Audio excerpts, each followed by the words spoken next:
আমার চইলা গেল সৌদি প্রবাসে আইসে, এই হুজুরটাই আমার চাকরি খাইছে। ওরে চেনেননি ভাই এই হুজুরকে আপনারা? চাকরি আমার খায়া দিল, পাইতাছি না কুল কিনারা। সৌদি আইসা চাকরি গেল,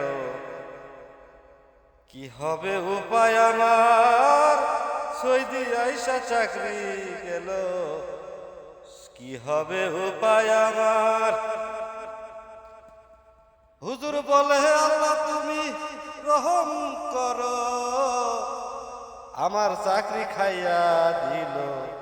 এ কেমন হুজুর বলো, আমার চাকরি খাইয়া দিল। এ কেমন হুজুর বলো? প্রিয় বন্ধুরা, নতুন একটা গান করলাম, যদি ভালো লাগে চ্যানেলটি সাবস্ক্রাইব করে দিবেন, লাইক কমেন্ট শেয়ার করে দিবেন। ধন্যবাদ।